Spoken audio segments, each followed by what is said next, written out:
I've never felt comfortable in my own skin. Now, I know why.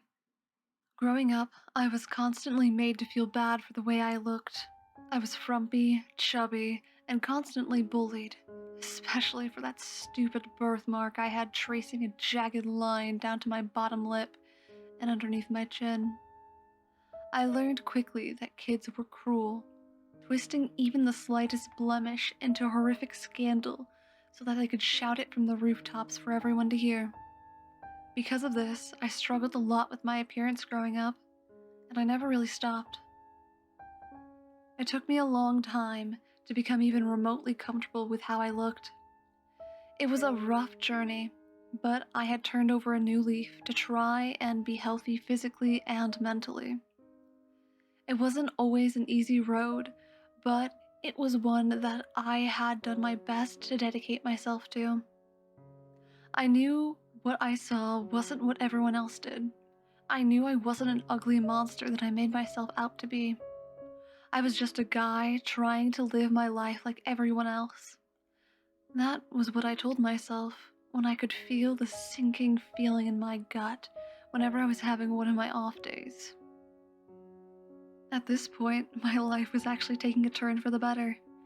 I was out of school and had a decent paying job. I was finally out of my old house and living on my own, free and independent. Well, as free and independent as a college grad alone can be.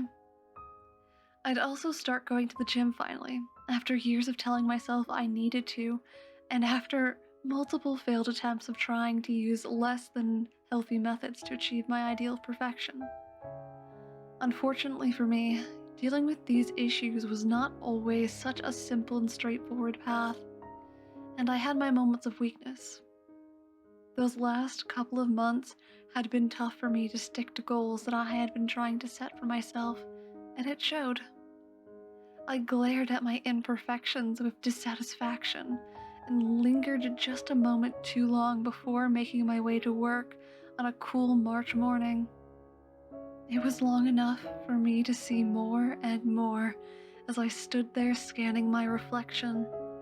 The curve of my stomach under my shirt, the splotchy skin preceding a breakout, the usual suspects, and more. I made my way out to the car, now uncomfortably aware of my body, and I knew it was going to be one of those days. In an effort to distract myself, I turned up the music and drove headlong into the morning. It cheered me up a bit, but I couldn't help but hear that little voice of doubt nagging me in the back of my thoughts. It was a day like any other at the office, sending emails, making phone calls, engaging in the usual water cooler conversations about everyone's weekend plans. It was an easy day, and more importantly, it was Friday. Friday meant two things. Number one, my good friend, coworker, and I, let's call him John, go somewhere for lunch instead of bringing boring old sandwiches from home. Number two, it's the weekend, so that means we get to sleep in the next day and maybe get a little stupid after work with our friends. By lunchtime, I felt ravenous, having forgot to bring my breakfast on my way out this morning. Try as I did to keep it at bay, I just couldn't help myself by the time I sat down at the restaurant. With me having zero self-control when it comes to food, and with John being a lovable enabler as he is, we ordered much more than we needed, rationalizing that we would share everything. We devoured our lunch greedily as we talked about all sorts of nonsense. By the time we were done, I felt as if I could take a nap right there on the table. The momentary bliss was quickly killed when I noticed the uncomfortable feeling of my food settling in my stomach, my pants feeling a little tighter on me than they were a minute ago. The rest of the day went on fairly normally from there, except for the strange feeling in my stomach. It was a pulling pain that burned at the base of my abdomen. I chalked it up to me eating too fast, too much, or both, and continued on my day, but as the time went on, I felt disgusted with myself as it dawned on me I was still hungry.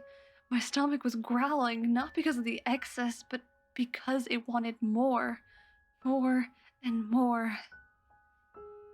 I tried my best not to let my feelings get to me, uncomfortable as they might be. By the end of the day, I was tired and went running to my car.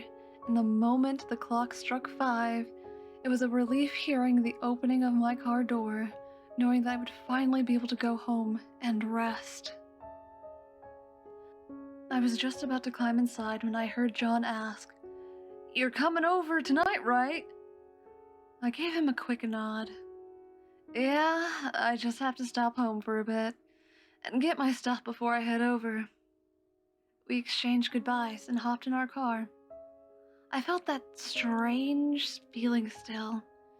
Before it was a short and straining feeling, but it had become more of a sinking feeling, like something was tugging down in my gut. I felt a twang of frustration as I drove. I just wanted to have a simple night with my friends and enjoy myself without being so focused on my damn body. During the brief ride home, my mood plummeted.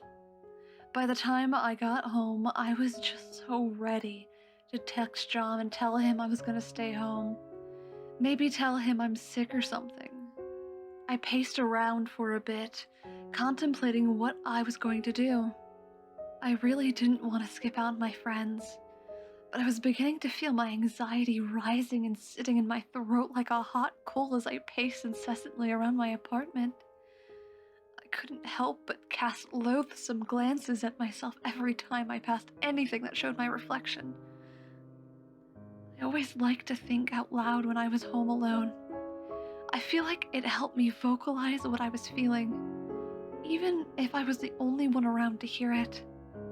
Sometimes it was probably better that way. "Just go out and have a good time," I muttered to myself. "Just go have fun with your friends. You'll be fine once you get there. Who are you trying to impress anyways? They're your friends. You've seen them plenty of times.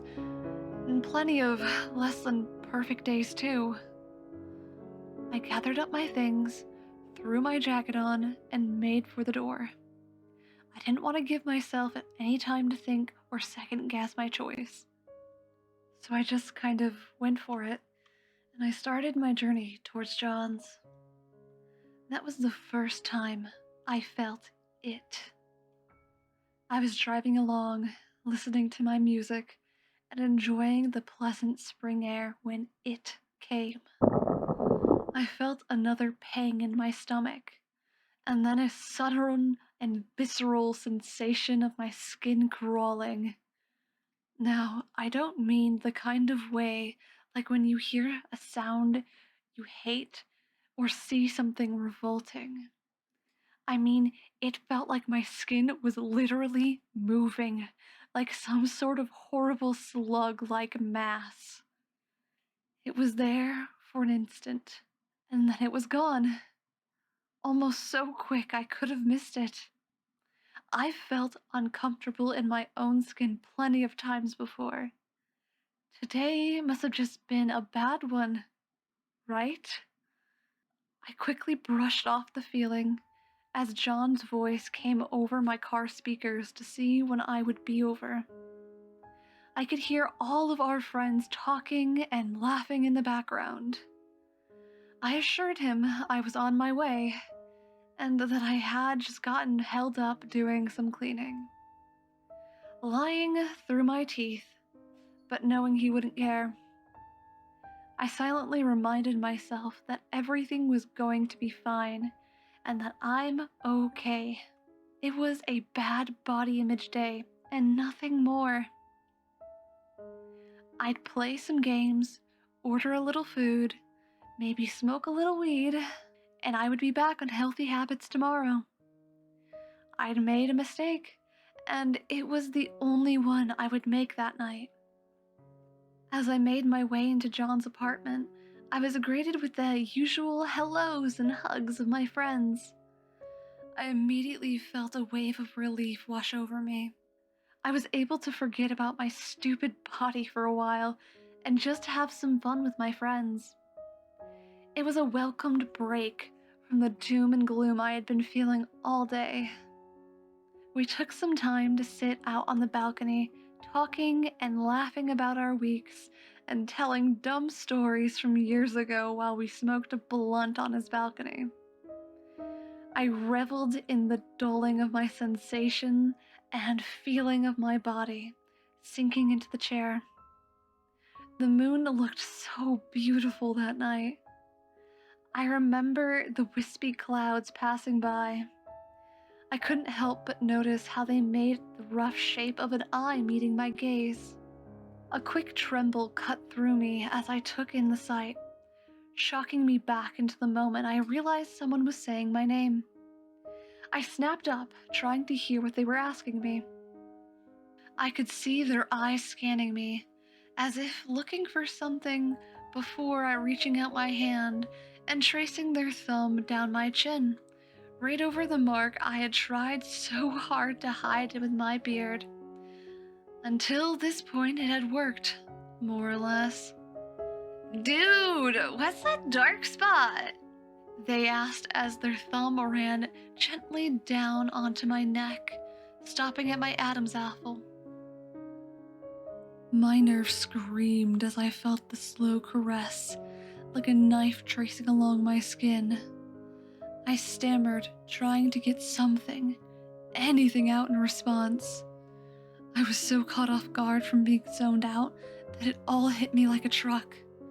I could feel my cheeks immediately burn with embarrassment at that comment. Had they all been looking at it? Was it still that noticeable? And then I felt it again, my skin crawling like so many worms wriggling and writhing beneath my flesh. I quickly excused myself through the stuttering breaths and quickly followed by frantic apologies to my friends as I dashed through the apartment to the bathrooms, slamming the door shut behind me. I came face to face with my reflection as I gripped the sides of the sink to steady myself.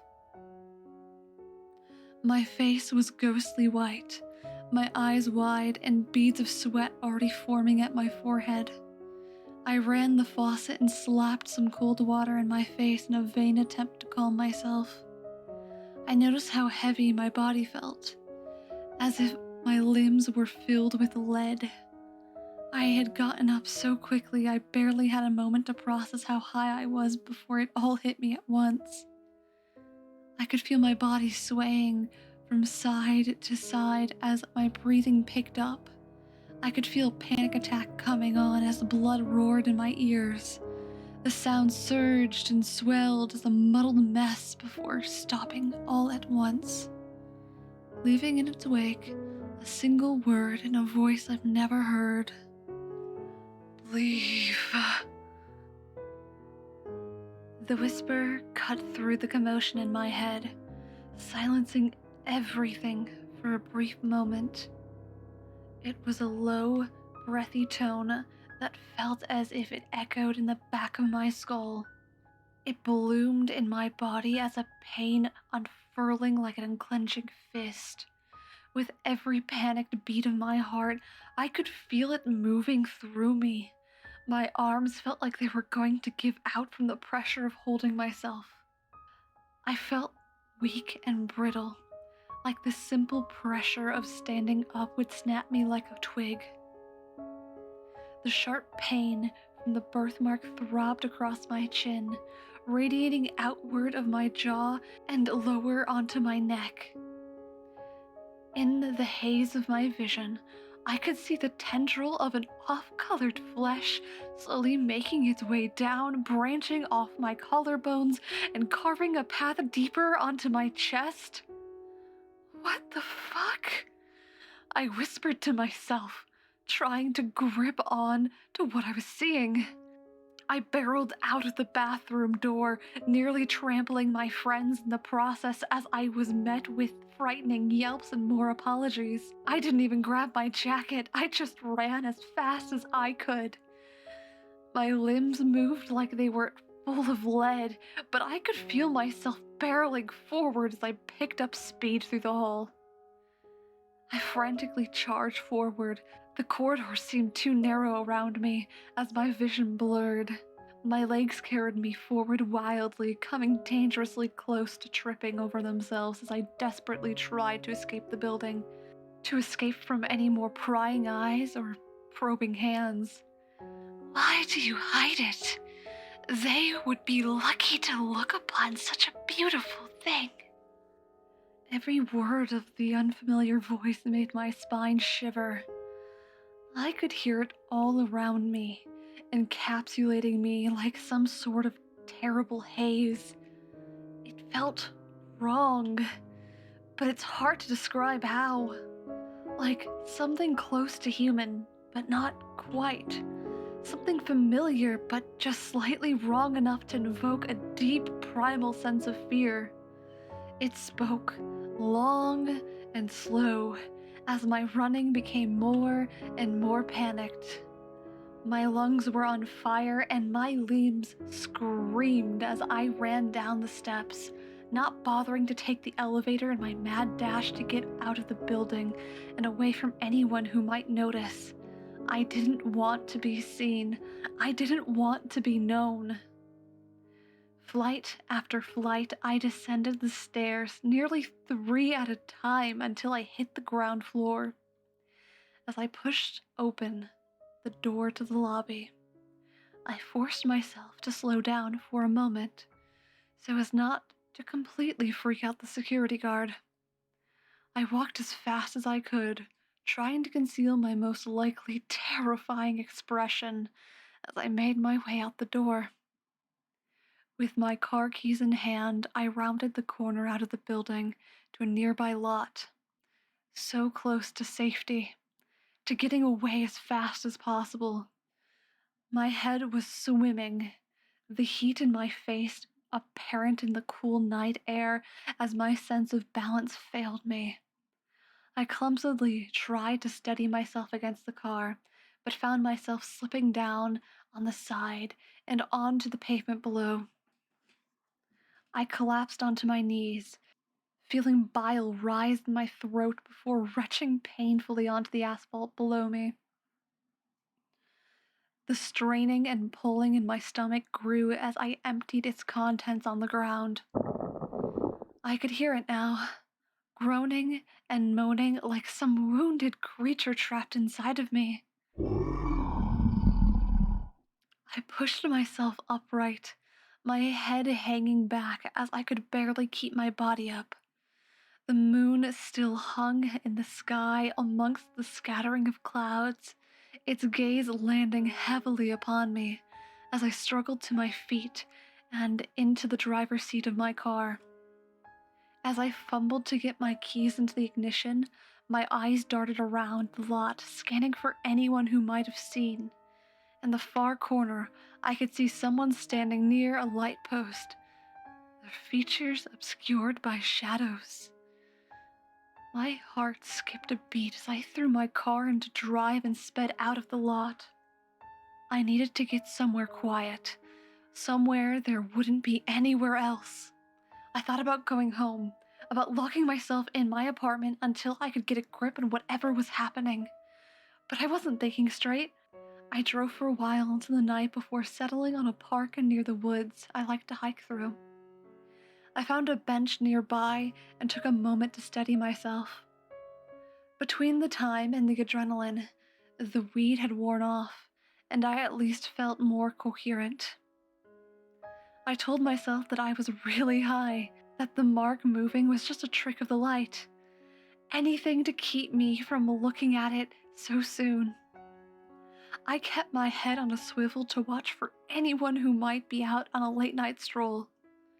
Once I convinced myself the coast was clear, I let out a huge sigh of relief, feeling like a weight had been lifted off my chest. The anxiety and self-consciousness were still there, but at least I wasn't hyperventilating anymore. I took in a breath of cool night air and turned my eyes up to look at the stars. They glittered faintly amongst the sky, outshined by the beautiful full moon.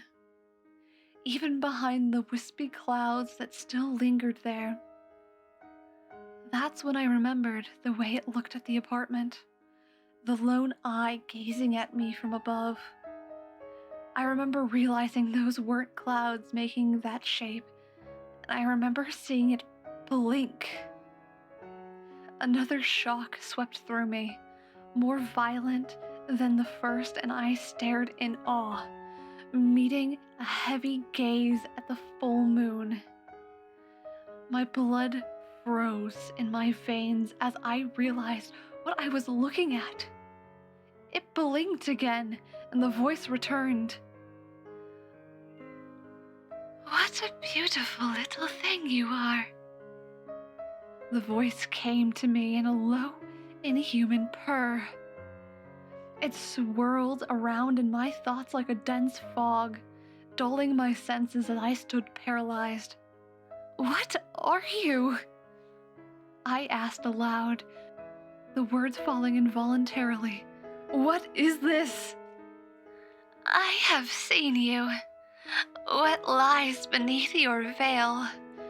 You are known to us now, and so too are you known to them." I felt so small meeting its gaze. I felt as if I were an ant looking up at a human, incapable of understanding its thoughts, its desire, its reasoning, and that at any moment it could squash me as though I were nothing. In that smallness, my body felt limp, and I realized I had sunk to my knees. I could hear footsteps approaching me, but I couldn't move. I couldn't even avert my gaze from the moon as I saw the figure slink into my periphery. They wore a jet black suit, their tie a shock of red that was bright against the encroaching darkness. The figure said something in a gravelly man's voice before stepping fully into my vision, putting their face between the moon and I. He was a middle-aged man with deep, sunken features. I could see the creases in his face and the lines around his mouth. There was a light in his eye, a joy of sorts, as he looked at me, smiling ear to ear. I saw him pull a black bag from his pocket as he carefully brought it over my head. As my vision went black, I felt something growl, followed by a tugging sensation, as the howling sound rang from inside me. Life returned to my limbs as the fog around my mind faded.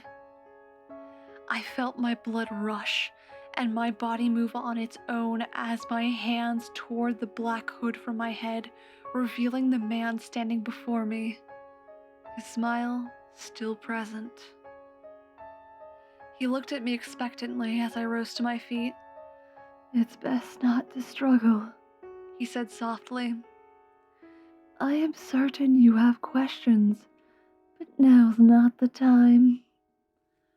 "What the fuck is this?" I spat at him, revolted by his sickly sweet smile.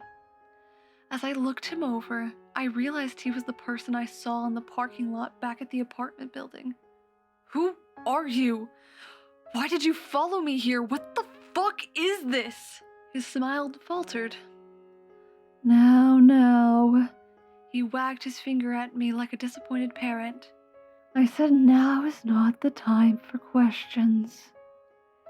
His movements were shrouded by the night. His suit seemingly shifted into the shadows around him.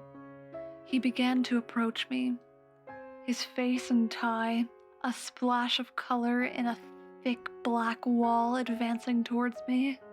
As I shuffled backwards, I noticed the glint of metal in his hands as he suddenly lunged for me.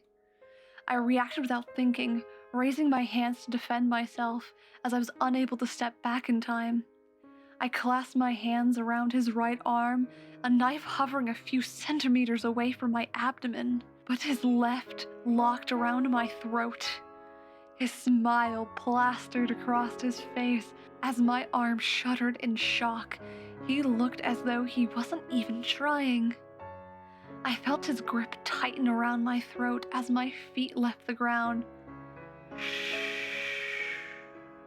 He cooed like someone trying to calm an animal. I know you're afraid. They all are when they see for the first time.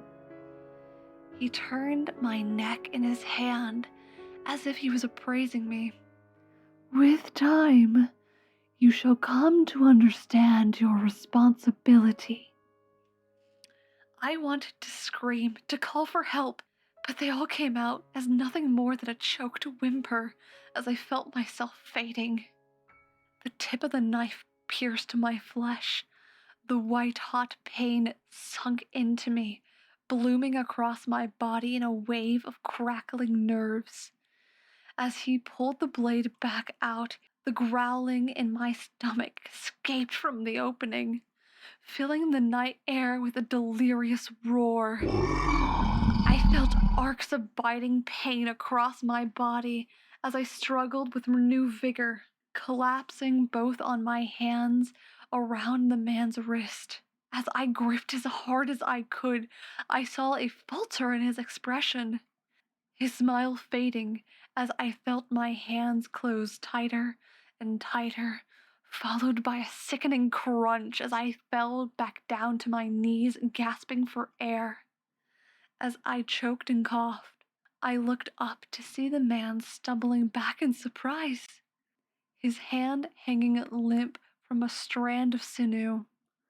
I saw my hand slicked with his blood, rows of small, sharp teeth zigzagged along the lines of my hand. I saw the previous fever leave his face as I eyed him, the heat of his blood rising from my hand and sweeping through me. The roaring in my stomach pushed against my abdomen as I felt the wound widening against its force. My tongue felt too big for my mouth as I found it lapping at a crimson on my hands. A shudder of ecstasy racked my body as I felt everything shift and move. The once revolting feeling of crawling skin throwing me into a fit of feverish elation.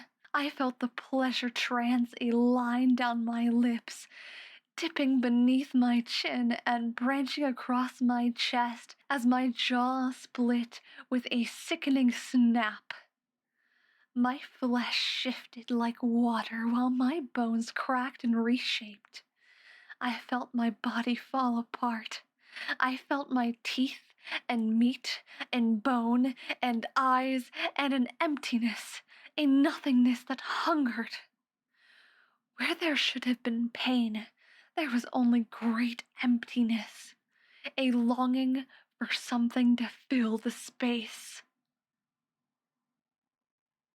I hope you guys enjoyed that first part of this story. I plan to post part 2 separately, but this recording took such a long time.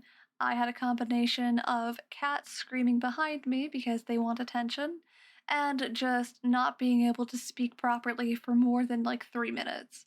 So hopefully this was enjoyable to watch, and I do plan to have our regularly scheduled cringe content with Jake and actual friends, not just me, next week.